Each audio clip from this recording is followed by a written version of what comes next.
সবাই কেমন আছো? বাইরের যা ওয়েদার সত্যি আর স্বস্তি মিলছে না। যাই হোক, আজ আমি হালকা পাতলা একটা চিকেনের রেসিপি তোমাদের সাথে শেয়ার করব, যেখানে কোনো রকম তেল, ঘি বা বাটার কিছুই ইউজ হয়নি।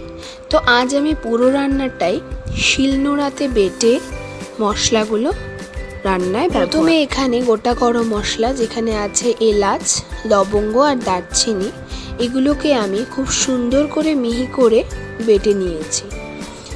তারপরে ওই পাটাতেই আমি শুকনো লঙ্কা, যেটা হালকা আঁচে তেল ছাড়া শুকনো খোলায় ভেজে নিয়েছি। এই শুকনো লঙ্কাগুলোকেও মিহি করে বেটে নিতে হবে, যেটাকে আমরা শুদ্ধ ভাষায় বলি চিলি ফ্লেক্স। তো যাই হোক, আমি শুকনো লঙ্কা বাটাই বললাম। তো দেখো, আমার শুকনো লঙ্কাটা হালকাভাবে বাটা হয়ে গেছে, বেশি মিহি করে বাটার প্রয়োজন নেই। আর এই বাটনাগুলো করার সময় কোনোটাতেই কোনো রকম জল ইউজ হবে না।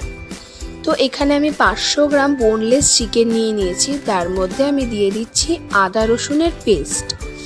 আদা রসুনের পেস্টের সাথে আমি দিয়ে দিয়েছিলাম যেই বাটা মশলাগুলো আমি রেখেছিলাম সেগুলো। সেখানে আছে গোটা গরম মশলা আর চিলি ফ্লেক্স। এই উপকরণগুলো দিয়ে সুন্দর করে কিছুক্ষণ মাখিয়ে নিতে হবে, ভালো করে মশলাগুলো যাতে মাংসের গায়ে লেগে যায়। তো মাংসটা ধুয়ে নেওয়ার পরে দেখতে হবে যেন জল কম থাকে।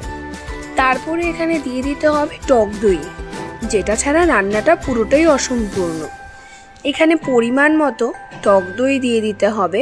এখানে 500 গ্রাম মাংসের জন্য আমি 6 থেকে 7 চামচ মতো টক দই এখানে আমি ইউজ করি। উপকরণগুলো দিয়ে আমাদের ভালো করে মাংসটাকে ম্যারিনেট করে নিতে হবে। তো ভালো করে মাংসটা ম্যারিনেট করে মোটামুটি আধ ঘন্টা রেখে দিতে হবে। আপনারা চাইলে আরও কিছুক্ষণ বেশিও রাখতে পারেন।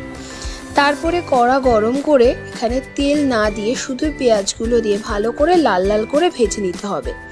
দেখতেই পাচ্ছেন আমি পেঁয়াজ ভাজার জন্য কোনো রকম তেল ইউজ করিনি বা নুন হলুদ কিছু ইউজ করিনি। তো তারপরে এখানে যে ম্যারিনেট করা চিকেনটা পেঁয়াজের সাথে ভালো করে মিশিয়ে নিতে হবে। ভালো করে কষিয়ে নেওয়ার পরে এর মধ্যে দিয়ে দিতে হবে হালকা পরিমাণ জল। হালকা পরিমাণ জল দিয়ে এটাকে ঢেকে দিতে হবে। ভাপে ভাপে চিকেনটা রান্না হবে। তো এখানে আমি ঢাকনা সরিয়ে দেখছিলাম যে চিকেনগুলো সিদ্ধ হয়েছে কিনা। যত পরিমাণ হালকা আছে আপনারা রান্না করতে পারবেন, রান্না ততটাই সুস্বাদু হবে।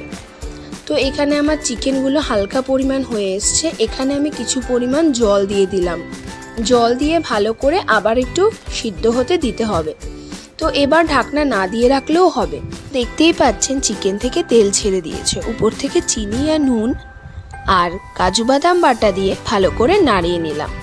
সবশেষে গোটা গরম মশলা গুঁড়ো আর চিলি ফ্লেক্স দিয়ে রান্নাটা আমার পুরো কমপ্লিট। খুব সিম্পল এই রান্নাটা। যদি ভালো লেগে থাকে তো কমেন্ট করে জানাবেন আর লাইক করবেন, আর চ্যানেলটা ভালো লাগলে সাবস্ক্রাইব করবেন। পরে আবার দেখা হচ্ছে, টাটা।